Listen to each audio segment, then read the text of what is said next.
Good morning, dear friends. Today we are going to discuss about a famous elegy, an elegy written in a country churchyard. This is a very famous elegy by uh, Thomas Gray.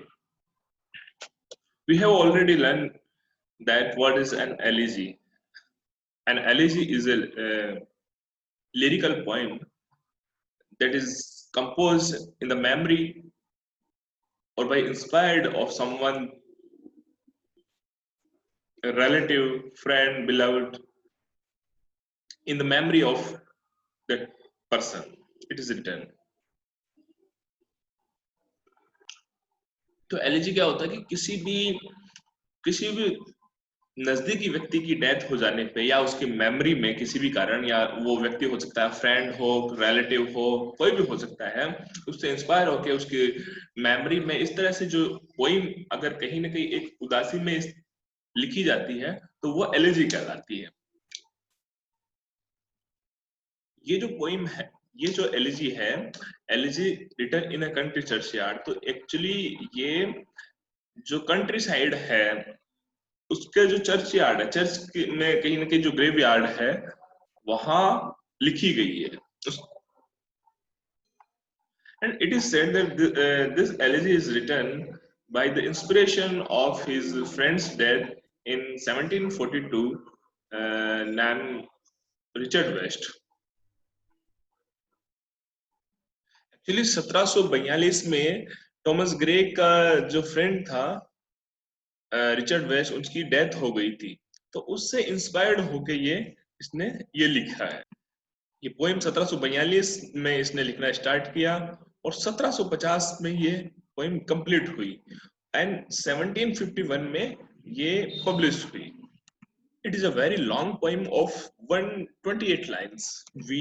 we know that Thomas Gray is a precursor of romantic period. Precaution मतलब होता है कि उसकी तरफ ले जाने वाला। Romantic जो पीरियड था, रोमांटिक जो कैरेक्टरिस्टिक्स थी, उनकी तरफ थॉमस ग्रे की जो राइटिंग्स है वो कहीं ना कहीं उस तरफ ले जा रही थी। ये एक रोमांटिक एज और जो ऑगस्टन एज थी, नियो क्लासिकल एज, जिसके इनके बीच की जो कड़ी थी।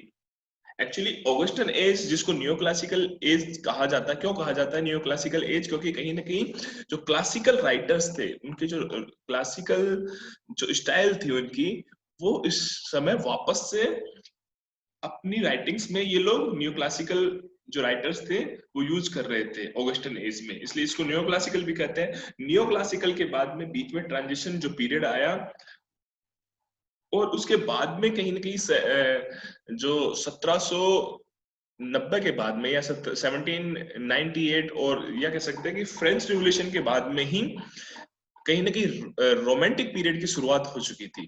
तो रोमांटिक पीरियड में क्या स्पेशल क्वालिटी ये थी रोमांटिक पीरियड की कैरेक्टरिस्टिक्स, कि लोग कहीं ना कहीं इमोशंस पे ध्यान दे रहे थे, इमोशंस पे ध्यान दे रहे थे, एक कॉमन मैन की बात कर रहे थे, एक रस्टिक लाइफ की जो बात कर रहे थे, कंट्री साइड की बात कर रहे थे, ऑर्डिनरी पीपल की बात कर रहे थे, कहीं ना कहीं आम आदमी की बात कर रहे थे। और इससे पहले अगर हम आते हैं कहीं ना कहीं, चाहे न्यू क्लासिकल ऑगस्टन एज में आए या और भी किसी एज में आते हैं, तो वो लोग कॉमन मैन की बात नहीं करते हैं। कहीं ना कहीं वो मेनली कोर्टशिप, किंग, इस तरह की चीजों की बात करते हैं। तो नियो क्लासिकल और रोमांटिक का कैसे था? नियो क्लासिकल की जो अगर इसमें देखें हम, थॉमस ग्रे की जो राइटिंग्स है, उसकी पोइट्रीज है, इसमें कि जो ये बीच की जो कड़ी है वो नियो क्लासिकल जो फॉर्म थी, कहीं ना कहीं जो फॉर्म और जो फ्रेज है वो भी इन्होंने ले रखा है। थॉमस ग्रे ने अपने राइटिंग्स में जो फॉर्म है पोइट्री की, या फिर जो फ्रेजेस किस तरह से यूज करनी है, थोड़ा सा पोइट्री का जो डिक्शन का यूज करना, वो उसने यूज किया है, वहां से लिया है। तो नियो क्लासिकल की विशेषता तो वो हो गई। और रोमांटिक की ये है कि अपनी जो सब्जेक्ट है, जो अपनी जो बात करता है, कहीं ना कहीं कॉमन पीपल के बारे में, ऑर्डिनरी व्यक्ति के बारे में बात कर रहा है। तो कहीं ना कहीं ये दोनों का एक मिक्सचर है। ये नियो क्लासिकल से रोमांटिक पीरियड की तरफ कहीं ना कहीं खींच रहा है, ले जा रहा है, प्रिकर्सर्स जिसको कहते हैं। चूंकि ये ट्रांजिशन ला रहा है, ये बदलाव ला रहे हैं, ये करेक्टरिस्टिक्स में बदलाव ला रहे हैं, इसलिए इनको थॉमस ग्रे को ट्रांजिशनल पोइट्स में भी रखा जाता है। ट्रांजिशनल पोइट्स में थॉमस ग्रे है, ओलिवर गोल्डस्मिथ का नाम भी आता है। एक थॉमस ग्रे के बारे में ये भी है कि थॉमस ग्रे ने पोइट लॉरेटशिप रिजेक्ट कर दी थी। इनको ऑफर किया गया था पोइट लॉरेटशिप में का, लेकिन इन्होंने उसको एक्सेप्ट करने से मना कर दिया था। अब आते हैं कि elegy elegy written in a country churchyard. ये जो एलिजी है, इसमें इसमें क्या है कि जो पोइट है, स्पीकर है, कहीं ना कहीं एक ऐसे प्लेस पे खड़ा है, चर्चयार्ड पे खड़ा है, वहां पे बहुत सारे लोग बरीड है। वो जो बरीड जो लोग हैं, वो बहुत ज्यादा फेमस नहीं है, बहुत रिच पीपल नहीं है, कहीं ना कहीं वो ऑर्डिनरी पीपल है, कॉमन मैन है, जिनको बहुत ज्यादा लाइमलाइट से बहुत दूर रहे हैं। एक्चुअली जो पोइट शाम के समय चर्चयार्ड में बैठा है, वहां पे जो वो ग्रेवयार्ड्स देख रहा है, वो कॉमन पीपल की है। उसमें वो कहीं ना कहीं उनकी जो फीलिंग्स है, उनकी जो ऑर्डिनरी लाइफ रही है, उसके बारे में वो विचार करता है। वो विचार करता है और वो सोचता है कि वो जो जो पीजेंट्स है, जो जो किसान वर्ग है, जो मजदूर तबका है, वो कहीं ना कहीं वो कैसे वो लाइफ टाइम अनरिकॉग्नाइज्ड रह जाता है, कि लोग उनके बारे में बहुत ज्यादा विचार नहीं करते। Actually the curfew tolls the knell of parting day. शाम के समय जो कर्फ्यू बेल बज रही है, वो बेल जो बज रही है, वो ये सिंबलाइज कर रही है, वो ये दिखा रही है कि कहीं ना कहीं अब दिन खत्म हो चुका है। The lowing herd wind slowly over the lea. The lowing herd, lowing मतलब कहीं ना कहीं आवाज करते हुए, रंबाते हुए। हर्ड, हर्ड मतलब जो एनिमल्स का जो ग्रुप है, जो झुंड है, वो शाम के समय जो जो एनिमल्स है, वो जो पशु है, उनका झुंड आ रहा है। विंड स्लोली, जो हवा है वो धीमी हो चुकी है। ओवर द लीफ, कहीं ना कहीं जो चारागाह है या पत्तियां है, वो कहीं कहीं उसमें धीमापन आ गया है।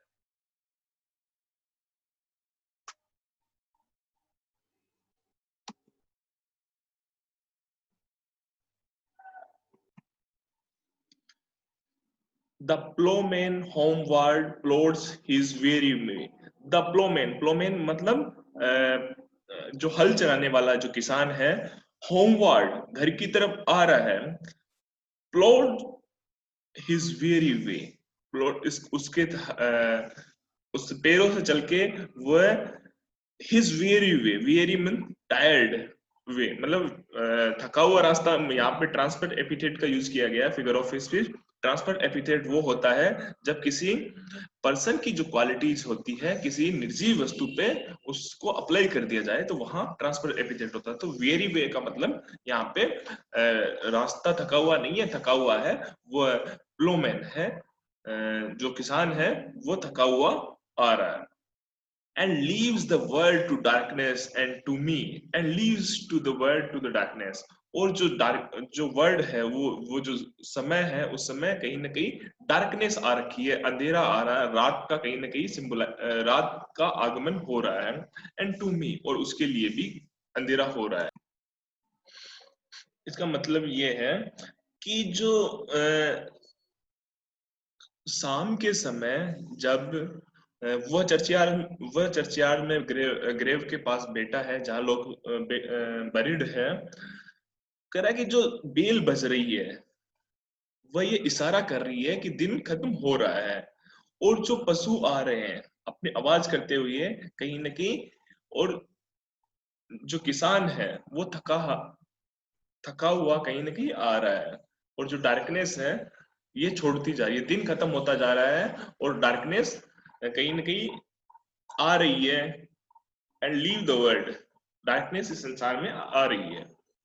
फर्स्ट लाइन में मेटाफर का यूज किया गया है, और जो थर्ड लाइन है उसमें ट्रांसफर एपिथेट का वेरी वे में यूज किया गया है, और एक आइम्बिक पेंटामीटर का इसमें यूज है। और तीसरा कि इसमें जो राइम स्कीम है, जैसे फर्स्ट जो स्टेंजा है उसका लास्ट जो वर्ड साउंड आ रहा है T, and second is, second का है ले, थर्ड का है वे, एंड फोर्थ का है मी।